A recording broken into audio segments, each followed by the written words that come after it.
Hi guys, welcome back to the channel Vijay education today daily Hindu news and editorial analysis. तो guys आज हम फिर से द हिंदू न्यूज़पेपर का एनालिसिस लेकर आए इन हिंदी में।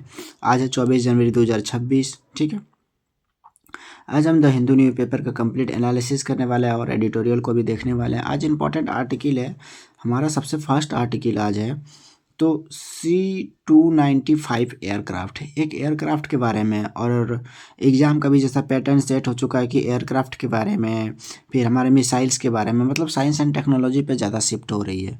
ठीक है, तो हम बात करेंगे एक वर्सिटाइल टैक्टिकल ट्रांसपोर्ट की।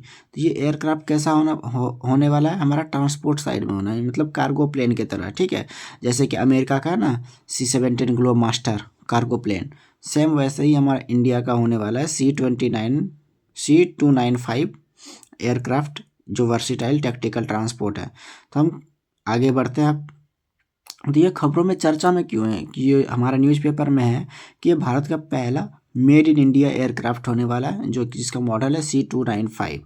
ये परिवहन विमान होने वाला है।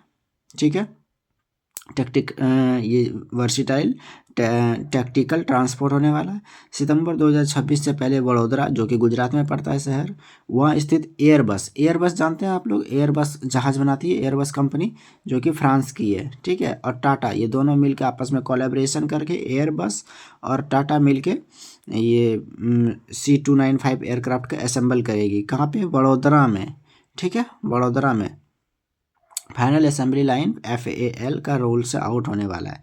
ठीक है, now we see our C-295 विमान है क्या, what is the C-295 aircraft. ठीक है, इसका मूल अवधारणा है, जैसे मैंने पहले ही बात करा है कि ये एक टैक्टिकल वर्सिटाइल ट्रांसपोर्ट प्लेन होने वाला है। मतलब ये सामान को एक जगह से दूसरे जगह पहुंचाने वाला है। ये फाइटर प्लेन जैसे युद्धवाहक नहीं होने वाले हैं, मतलब ये लड़ाकू विमान नहीं होने वाला। ये ट्रांसपोर्ट का काम करेगा, सामान को एक जगह से दूसरे जगह पहुंचाने में। ठीक है, तो C-295 एक मध्यम मार्ग है, जो जिसमें ट्विन इंजन लगा हुआ टर्बोप्रॉप के सामरिक परिवहन विमान है, जैसे सैन्य, लॉजिस्टिक और विशेष मशीनों के लिए डिजाइन किया गया है। ठीक है, भूमिका इसका क्या रहेगा? सामरिक रहेगा, परिवहन, सैन्य माल को एक जगह से दूसरी जगह पहुंचाने में कार्य करेगा। आपदा राहत, जो डिजास्टर होता है उसका ये ट्रांसपोर्ट करेगा। फिर चिकित्सा निकासी करेगा। ठीक है, ये श्रेणी कैसा श्रेणी होने वाला है? सैन्य परिवहन विमान, लड़ाकू विमान नहीं होने वाला है।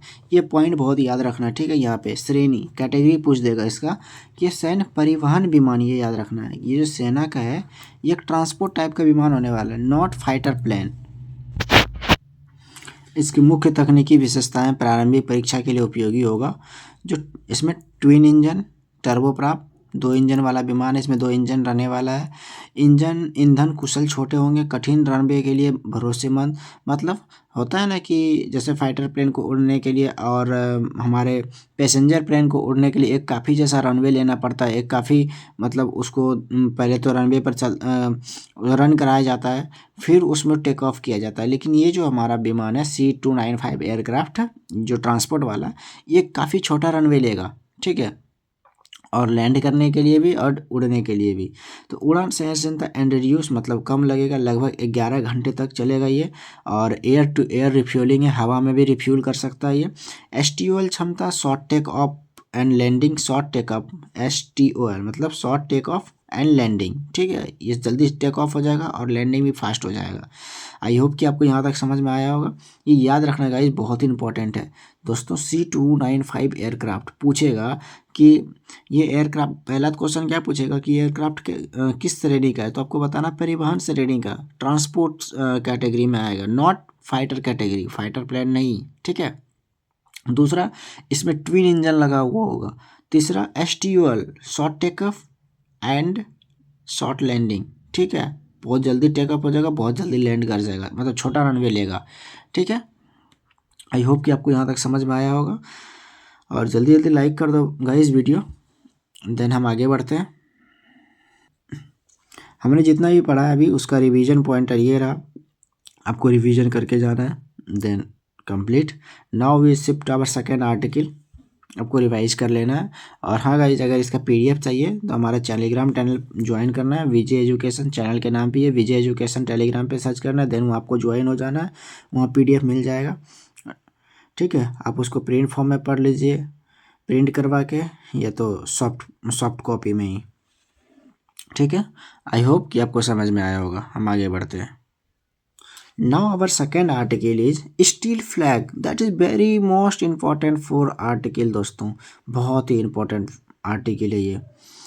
स्टील स्लैग, स्टील स्लैग क्या होता है? सबसे पहले हम बात करेंगे स्टील स्लैग क्या होता है, कैसे बनता है, स्टील स्लैग का उपयोग क्या हुआ है, ये स्टील स्लैग किस चिड़िया का नाम है, ये देखने वाले हैं। फिर स्टील स्लैग का उपयोग कहाँ होगा, स्टील स्लैग क्या कैसे बनता है, ये सारी चीज़ अभी बात करने वाले हैं। ठीक है, हम आगे बढ़ते हैं, स्टील स्लैग को हम देखते हैं। स्टील स्लैग होता है कि आप सबसे पहले इसका डेफिनेशन देख लो।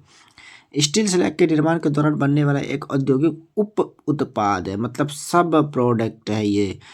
किसके द्वारा? स्टील जब बनता है ना, स्टील के दौरान बनने वाला एक ये मटेरियल होता है जो कि वेस्ट फॉर्म में निकलता है, उसको स्टील स्लैग कहते हैं। स्टील तो बनकर रेडी हो जाता है, उसका जो स्लैग बच जाता है, उप उप उप उप उप उत्पाद, सॉरी गाई, उप उत्पाद, ठीक है, को प्रोडक्ट जो बच जाता है, तो उसको हम स्टील स्लैग कहते हैं।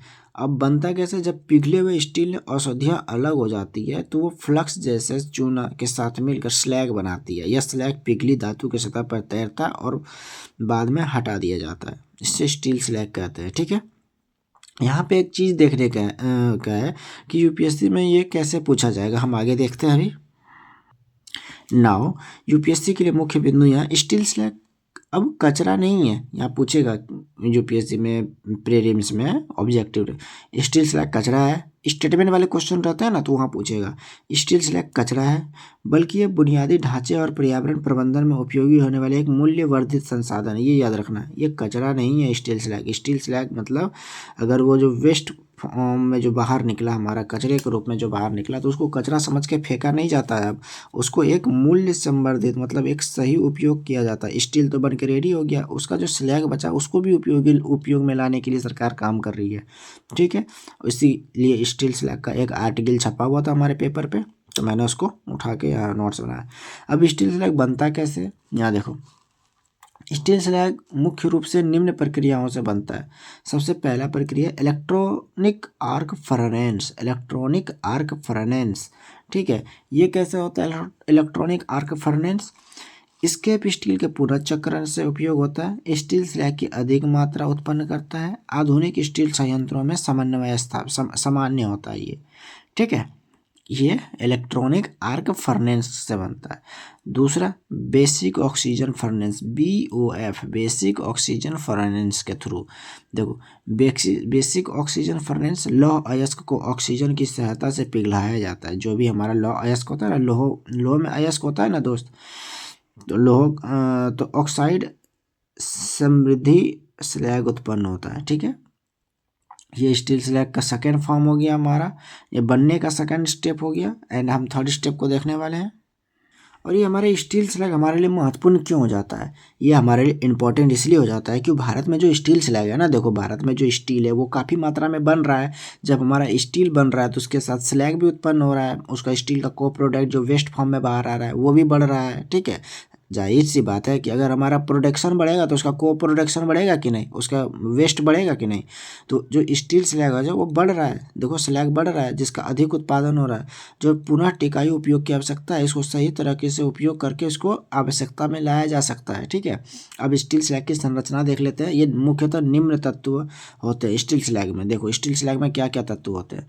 पहला calcium silicate, magnesium silicate, manganese oxide, aluminium oxide, ये सब स्टील स्लैग में तत्व होते हैं जो कि काफ़ी इंपॉर्टेंट है और काफ़ी मजबूत भी होते हैं।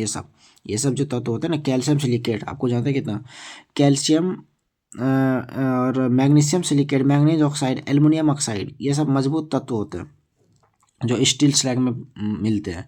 इन यौगिकों के कारण स्टील स्लैग में होता है जिसमें उच्च मजबूती हो जाती है इन यौगिकों के कारण, और बेसिक फॉर्म में हो जाता है, और केमिकल रिएक्शन में ये काम आता है। ठीक है, अब स्टील स्लैग का हम उपयोग कहाँ कहाँ कर सकते हैं? जो वेस्ट हमारा वो बना स्टील के दौरान, उसका उपयोग हम कहाँ कहाँ कर सकते हैं? देखो, सबसे पहले हम सड़क निर्माण में कर सकते हैं। ठीक है, जो सड़क निर्माण की एक वो सड़क निर्माण में क्या होता है, वो पत्थर डाला जाता है ना, छोटे रोड़ी टाइप का, तो वो क्या होता है, काफ़ी कमज़ोर होता है, जिसके कारण सड़क काफ़ी टूटता है। और स्टील स्लैग में क्या पाया जाता है, calcium silicate, magnesium silicate, aluminium oxide etcetera. ये सब पाने से क्या होता है, अगर हम उससे गिट्टी बनाएंगे, उससे सड़क का तत्व बनाएंगे जिससे सड़क बनेगा, तो वो काफ़ी मजबूत होता है। ठीक है, और रासायनिक स्थिरता भी होती है, उसमें जल्दी रिएक्शन नहीं करेगा, जिसके कारण सड़क क्या होगा, काफ़ी मजबूत और टिकाऊ बनेगा। ठीक है, देखो, प्राकृतिक मोटे एग्रीगेट, एग्रीगेट मतलब पत्थर, पत्थर का तोड़ने का विकल्प बन सकता है, ये पत्थर बनने का विकल्प बन सकता है, और वो जब पत्थर बन जाएगा तो हम उसको सड़क बनाने में काम में ले सकते हैं। ठीक है, ये स्टील स्लैग का लाभ हो गया। देखो, लाभ: आघात क्रशिंग शक्ति, बेहतर फिसलन रोधी गुण, और सड़कों की लंबी आयु हो सकती है। ठीक है, विशेष रूप से ये सब सड़क का हम कहाँ निर्माण करेंगे? पहाड़ी इलाकों में। क्यों? पहाड़ी इलाकों में सड़क बनना काफ़ी मुश्किल हो गया। जो बॉर्डर रोड ऑर्गेनाइजेशन सड़क बनाती है ना, BRO, जो पहाड़ी इलाकों में सेना के लिए सड़क बनाती है, तो वो सब में हम इस स्टील स्लैग को काम में ला सकते हैं, और काफ़ी टिकाऊ बनेगा, जिसमें बेहतर फिसलन रोधी होगा, वो फिसलेगा नहीं। ठीक है, देखो, पत्थर खनन की आवश्यकता को कम करता है। पहाड़ी व हिमालयी क्षेत्रों में मजबूत पकड़ बनाने के लिए पहाड़ी सड़कों में अधिक सुरक्षा के लिए स्टील स्लैग को हम यूज कर सकते हैं। और दूसरा, हम मिट्टी में यूज कर सकते हैं, जैसे किसान का मिट्टी में, खेतों में, एग्रीकल्चर में, फार्मा में। कैसे? देखो, किसान की मिट्टी में वो केमिकल डाल के, जो urea, potash, there multiple chemical जो डाल के फसल को बढ़ाते हैं, उपजाऊ करते हैं, तो उसमें क्या आ जाता है, क्या आ जाता है, एसिडिक गुण आ जाता है। ठीक है, एसिडिक हो जाता है वो मिट्टी, जिसके कारण कि अच्छी फसल सेकंड टाइम में नहीं आती है। अगर वो स्टील स्लैग को खेतों की मिट्टी में डाल दें, तो वो क्या करेगा, स्टील स्लैग में होता क्या है, क्षारीय प्रकृति का होता है, बेसिक होता है, तो एसिड को वो रिएक्शन करके, केमिकल रिएक्शन करके बेस बना देगा, जिसके कारण मिट्टी फिर से उपजाऊ होने लग जाएगी। ठीक है, तो हम किसान की खेतों में भी इसको प्रयोग कर सकते हैं, स्टील स्लैग को। That is very important full. ठीक है, आई होप कि आपको यहाँ तक सारा कुछ समझ में आया ही होगा। तो आज के लिए इतना ही, मिलते हैं कल के न्यूज़पेपर में, कल के अखबार पे, और ऐसे ही सपोर्ट बनाते रहिएगा। और अगर चैनल पे नए हैं तो कृपया चैनल को लाइक करके वीडियो सॉरी अगर चैनल पे नए हैं तो चैनल को सब्सक्राइब कर लेना, वीडियो को लाइक कर लेना, और बेल आइकन प्रेस कर लेना। Bye bye, have a nice day, good night, see you again, and Jai Hind.